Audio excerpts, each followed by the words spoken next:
लोकसभा चुनाव का आगाज होने के साथ ही सियासी गहमा गहमी का दौर अब और तल्ख होता जा रहा है और इस बार कांग्रेस ने बीजेपी पर लगाया है अकाउंट्स फ्रीज करने का आरोप। दरअसल हाल ही में कांग्रेस की पूर्व अध्यक्ष सोनिया गांधी और सांसद राहुल गांधी ने प्रेस कॉन्फ्रेंस की। प्रेस कॉन्फ्रेंस में पार्टी अध्यक्ष मल्लिकार्जुन खड़गे भी मौजूद रहे। इस दौरान राहुल गांधी ने कांग्रेस के बैंक अकाउंट्स को फ्रीज करने पर भाजपा और चुनाव आयोग पर हमला बोला। राहुल गांधी ने कहा कि हमारे अकाउंट फ्रीज कर दिए गए हैं, लेकिन चुनाव आयोग ने मुंह तक नहीं खोला। उन्होंने कहा कि ये कोई कांग्रेस के अकाउंट की बात नहीं है, ये लोकतंत्र की हत्या की बात है। आइए सुनते हैं राहुल गांधी ने प्रेस कॉन्फ्रेंस में और क्या कुछ कहा। एक महीने पहले कांग्रेस पार्टी के सारे बैंक अकाउंट फ्रीज कर दिए गए। आप सोचिए, आप किसी परिवार के बैंक अकाउंट फ्रीज करिए, किसी व्यक्ति के बैंक अकाउंट फ्रीज करिए, किसी बिजनेस के बैंक अकाउंट फ्रीज करिए, किसी भी संस्था के बैंक अकाउंट फ्रीज करिए, होता क्या है? एकदम खत्म हो जाता है। अगर आपने किसी परिवार का बैंक अकाउंट फ्रीज कर दिया, भूखे मर जाते हैं। वो कांग्रेस पार्टी के साथ किया जा रहा है। एक महीने पहले ये हुआ और किसी संस्था ने, हिंदुस्तान की संस्था ने, किसी कोर्ट ने, किसी इलेक्शन कमीशन ने क्यों तक नहीं कहा। सब ड्रामा देख रहे हैं। 20% हिंदुस्तान के लोग कांग्रेस पार्टी को वोट देते हैं।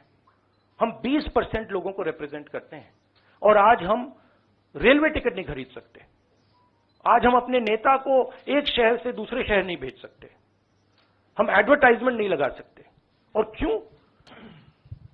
14 लाख रुपए 7 साल पहले 14 लाख रुपए का इशू है और 200 करोड़ रुपए का फाइन, और सारे के सारे बैंक अकाउंट फ्रीज कर दिए।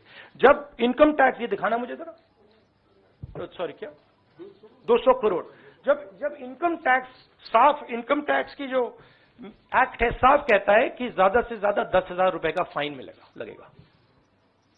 तो ये है हिंदुस्तान का लोकतंत्र। ये क्रिमिनल एक्शन है कांग्रेस पार्टी के खिलाफ और हिंदुस्तान के लोकतंत्र के खिलाफ, और ये क्रिमिनल एक्शन हिंदुस्तान के प्रधानमंत्री कर रहे हैं।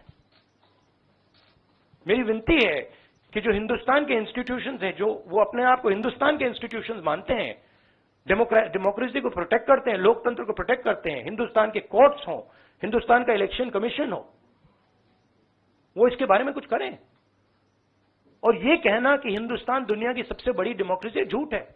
यहां कोई डेमोक्रेसी नहीं है। बिगेस्ट ऑपोजिशन पार्टी का आपने बैंक अकाउंट बंद कर दिया और एक महीने कोई कुछ नहीं बोल रहा है। केसरी जी के टाइम से नोटिस आया है। तो अजीब सी सिचुएशन है। सब लोग देख रहे हैं और हर संस्था मतलब का रोल है इसमें। कोर्ट्स का रोल है, इलेक्शन कमीशन का रोल है। वहीं इसके बाद बीजेपी ने कांग्रेस के हमले का करारा जवाब दिया है। बीजेपी सांसद रविशंकर प्रसाद ने बीजेपी मुख्यालय में प्रेस कॉन्फ्रेंस करते हुए कहा कि कांग्रेस ने आगामी चुनावों में मिलने वाली हार की हताशा में बहाना ढूंढा है। उन्होंने आगे कहा कि राहुल गांधी ने ऐसा ज्ञान दिया जिसे समझने में वक्त लगा।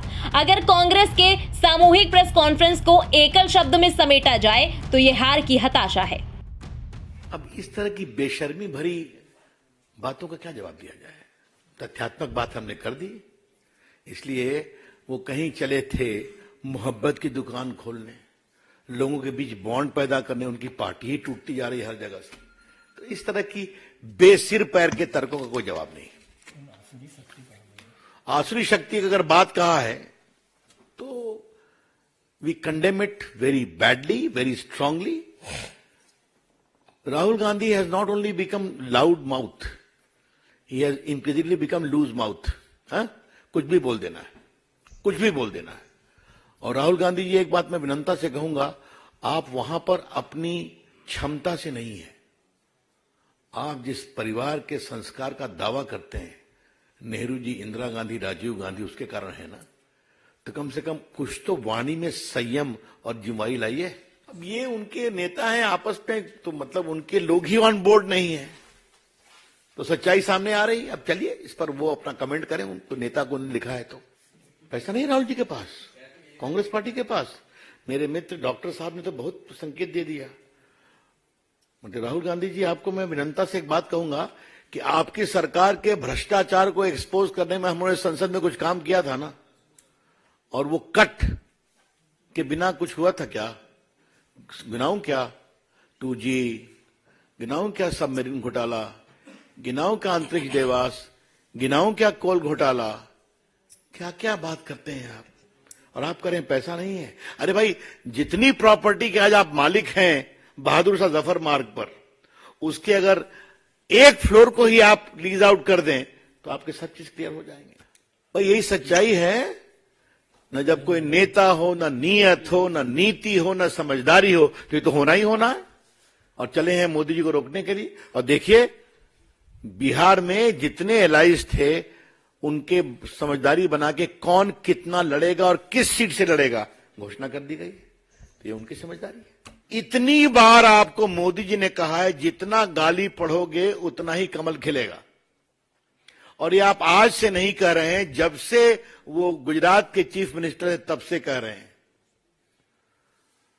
मौत के सौदागर 14 में क्या क्या नहीं कहा, आज भी कह रहे हैं। राहुल गांधी जी, एक तो इस तरह के शर्मनाक टिप्पणियों की हम बहुत भर्त्सना करते हैं।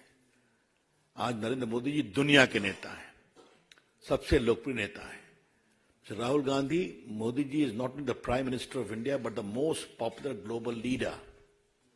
How he is respected this morning has been explained by Dr. Patra कि आज क्या पुतिन हो, क्या अमेरिका हो, क्या यूरोप हो, क्या यूक्रेन हो, और एकमात्र नेता हैं जो एक ही दिन हिम्मत करते हैं कि पुतिन को बधाई दिया, फिर भी कहा रास्ता शांति का वार्ता से होगा। और यूक्रेन ने कहा कि बिल्कुल आप सही कहते हैं, आप जीत के आइए, इसको करिए। ये उनकी अंतर्राष्ट्रीय साख है। अब उसके बारे में औरंगजेब कहना, क्या मतलब है इसका? आप जितना कहिएगा उतना ही मोदी जी का कमल खिलेगा, उतना ही मोदी जी के प्रति स्नेह बढ़ेगा। लेकिन राहुल गांधी, आपके और आपके मित्रों की हताशा अब इस हद तक बढ़ गई है कि इस चुनाव को आपने सिर्फ गाली गलौज बना दिया है। जनता देखेगी इसका जवाब। ब्यूरो रिपोर्ट, इंडिया पब्लिक खबर। फिलहाल इस पूरी खबर पर आपका क्या कहना है, कमेंट में लिखकर हमें अपनी राय जरूर बताएं। देश और दुनिया की तमाम बड़ी और लेटेस्ट अपडेट्स के लिए सब्सक्राइब करना ना भूलें इंडिया पब्लिक खबर की यूट्यूब चैनल को, और बेल आइकन दबाएं ताकि चैनल से जुड़ी सारी लेटेस्ट अपडेट्स आप तक वक्त से पहुंच पाएं।